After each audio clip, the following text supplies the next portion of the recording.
Assalamualaikum warahmatullahi wabarakatuh. Hari ini kita akan melanjutkan pembelajaran kita yaitu di pemaragrapan dalam bahasa Indonesia. Sebelumnya Anda tahu tidak itu paragraf? Paragraf itu apa? Pasti sudah sering mendengarnya ya. Jadi dalam tataran bahasa ada mulai yang paling rendah yaitu morfem.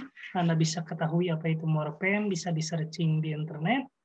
Selanjutnya ada kata yang kemarin kita pelajari, frasa, klausa, kalimat, sampai yang paling kompleks yaitu paragraf. Kita lihat yang kemarin ini adalah frasa, saya membeli buku kemarin. Ini kata ya, saya subjek, membeli predikat, buku objek, kemarin kata keterangan. Yang selanjutnya, ayah saya membeli buku kemarin. Ayah saya, dua kata menduduki satu fungsi, yaitu subjek, itu frasa. Frasa yang berada di subjek. Yang selanjutnya, saya sudah membeli itu adalah frasa. Saya membeli buku tulis itu, tiga kata itu juga frasa di objek. Saya membeli buku kemarin sore adalah frasa. Dua kata yang menduduki satu fungsi, di sini fungsinya yaitu keterangan. Nah, kalau ini semuanya adalah frasa. Nah, kita lihat ya, apa arti itu paragraf? Paragraf adalah bagian wacana, jadi di atas paragraf itu ada wacana yang lebih utuh, yaitu kumpulan dari paragraf. Bagian wacana yang mengandung satu tema pokok, ditandai dengan permulaan baris yang agak menjorok ke dalam, atau spasi yang lebih besar dengan paragraf berikutnya jika digunakan tulisan bentuk lurus. Jadi bagian wacana yang mengandung satu tema pokok, ada temanya, ada tema pokoknya, atau disebut juga topik. Jadi ada satu topik ditandai dengan baris yang menjorok atau spasi yang lebih besar. Jadi nanti ketika membuat paragraf bisa menjorok atau kalau tidak menjorok spasinya lebih besar daripada paragraf berikutnya. Jadi untuk menandai perbedaannya. Jadi ingat, sebenarnya intinya yaitu mengandung satu tema pokok. Tema pokok ini disebut juga sebagai topik. Satu topik. Jadi kalau lebih dari topiknya dari satu, itu berarti paragrafnya mengandung dua topik, itu tidak baik. Kalau paragrafnya tidak memiliki topik, ya apalagi. Atau diartikan juga sebagai seperangkat kalimat, beberapa kalimat yang membicarakan satu gagasan atau topik. Susunannya yaitu seperti ini. Susunannya ada PU, pikiran utama, dan ada beberapa PP, pikiran penjelas. Dan di akhirnya biasanya ada juga penegas. Jadi susunan dari paragraf itu ada pikiran utama, beberapa pikiran penjelas, dan terakhir biasanya ada penegas. Kalau penegas sifatnya opsional, bisa ada, bisa tidak. Kita lihat. Nah, ini pikiran utama, pikiran penjelas, pikiran penegas. Nanti Anda bisa dilihat di PowerPoint yang akan saya share. Kita akan perhatikan paragraf berikut. Kita akan baca bersama-sama. Sampah selalu saja menjadi masalah di negeri kita. Berkali-kali masalahnya diseminarkan dan berkali-kali pula jalan pemecahannya dirancang. Namun, keterbatasan yang dimiliki tetap menjadikan sampah sebagai masalah yang pelik. Pada waktu seminar-seminar itu berlangsung, penimbunan sampah terus terjadi. Hal ini mengundang keprihatinan kita karena masalah sampah banyak sedikitnya mempunyai kaitan dengan masalah pencemaran air dan banjir. Selama pengumpulan, pengangkutan, pembuangan akhir, dan pengolahan sampah itu belum dapat dikelola dengan baik, selama itu pula sampah menjadi masalah. Nah, ini ada paragraf ya, ada satu paragraf. Dari sini topik itu pasti Anda bisa menentukannya apa. Nah, betul, sudah ditandai merah, topiknya yaitu tentang sampah atau permasalahan sampah.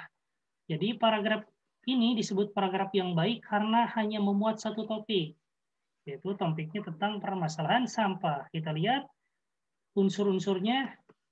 Yang pertama, sampah selalu menjadi masalah di negeri kita. Ini pikiran utama.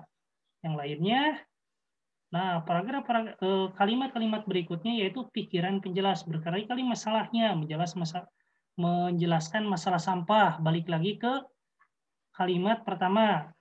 Namun, keterbatasan yang dimiliki tetap menjadikan sampah, tetap permasalahan sampah. Dan ini ada terakhirnya, yaitu, nah, selama pengumpulan, pengangkutan, pembuangan air, dan pengolahan sampah itu belum dapat dikelola dengan baik, selama itu pula sampah menjadi masalah. Nah, ini penegas. Penegas itu bisa ada, bisa tidak. Karena ada pikiran utama, ada pikiran penjelas, akhirnya ada lagi penegas. Ini biasanya disebut sebagai paragraf campuran. Yaitu paragraf campuran itu yang topiknya ada di awal dan di akhir. Walaupun sebenarnya di akhir itu bukan topik, yaitu penegas. Paham ya? Kita lanjutkan. Syarat paragraf.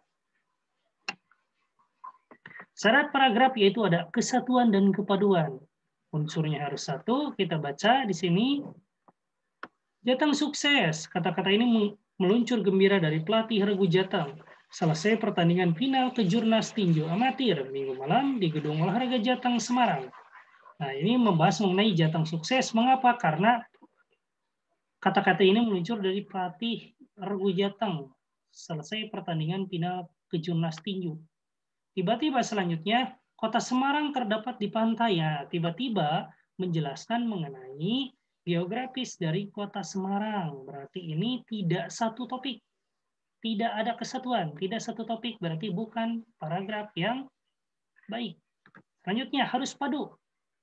Belum ada isyarat jelas bahwa masyarakat sudah menarik tabungan deposito mereka. Sementara itu, Bursa Efek Indonesia mulai goncang menampung serbuan. Agaknya, nah di sini ada kata hubung yang tidak memadukan satu kalimat dengan kalimat yang lainnya. Jadi syarat paragraf tadi harus bersatu topik dan harus unsur-unsurnya itu memadukan. Selanjutnya, kita akan lihat tentang jenis paragraf berdasarkan pola pikir, cara menjelaskan, dan berdasarkan tujuan. Di sini mungkin saya akan menjelaskan sedikit saja yang berdasarkan pola pikir. Kita lihat. Berdasarkan pola pikir, jadi ada yang pertama ada paragraf deduktif, yaitu diawali pikiran utama, yang kemudian diikuti pikiran menjelas. Jadi di awalnya ada pikiran utama, yang selanjutnya kalimatnya itu berupa penjelas-penjelas. Kita lihat. Akibat krisis ekonomi, harga sebagian bahan pokok bergerak naik. Akibat krisis ekonomi, harga sebagian bahan pokok bergerak naik. Ini masih umum ya. Sebagian bahan pokok bergerak naik. Apa aja sih yang sebagian ini dijelaskan, didetailkan dalam pikiran penjelas. Beras yang setahun lalu berharga 1.500, nah ini zaman kapan mungkin ya, per liter kini menjadi 2.000. Gula pasir yang semula 3.000 menjadi 4.500. Minyak kelapa yang dulu 2.000 kini menjadi 4.500. Demikian juga bahan makanan pokok yang lain, semua naik hampir mencapai 100%. Nah, ini kita lihat pikiran utamanya yang di awal. Jadi polanya umum ke khusus. Dari yang luas dulu disempit-sempitkan oleh pikiran penjelas. Itu pola dari paragraf deduktif, dari umum ke khusus. Selanjutnya, ada paragraf yang kedua, yaitu adalah paragraf induktif. Yaitu pikiran penjelas diletakkan di awal dahulu. Kemudian di akhir ditegaskan atau disimpulkan oleh pikiran utama. Kita lihat contoh kalimatnya. Dalam kehidupan bermasyarakat, apa yang dibutuhkan seseorang belum tentu sama dengan apa yang dibutuhkan orang lain. Di samping itu, suatu kebutuhan yang bisa dicapai oleh seorang belum tentu bisa dicapai orang lain. Dengan demikian, dari waktu ke waktu, kenyataan seperti itu akan selalu ada, sehingga kemungkinan terjadinya konflik akibat perbedaan tersebut akan selalu ada. Nah, kita lihat, di awal dijelaskan penjelas-penjelas dulu, di akhir baru disimpulkan, di akhir baru ada topiknya. Ini disebut paragraf induktif. Tadi deduktif di awal, induktif di akhir. Paragraf induktif mempunyai pola dari yang khusus dulu, selanjutnya ke yang umum. Jadi umumnya apa nih? Dengan demikian, nah disimpulkan, dari waktu ke waktu kenyataan seperti itu akan selalu ada, sehingga kemungkinan terjadinya konflik akibat perbedaan tersebut akan selalu ada. Polanya khusus ke umum. Nah, ada kata kunci, yaitu di paragraf induktif biasanya ujungnya itu ada dengan demikian, jadi, OSI, oleh sebab itu, OKI, oleh karena itu, nah, ada kata hubung seperti itu yang menjadi kata kunci. Dengan demikian, jadi, oleh sebab itu, oleh karena itu. Nah, itu adalah kata-kata kunci dari paragraf induktif. Selanjutnya ada paragraf campuran. Kalau paragraf campuran yaitu paragraf yang dimulai dengan pikiran utama, diikuti pikiran penjelas, dan diakhiri dengan penegas atau pengulangan pikiran utama tadi. Kita lihat yang dimerahi ini adalah pikiran-pikiran utamanya, yang putih yaitu pikiran penjelasnya. Kita lihat, semua manusia pasti akan mati, ini umum.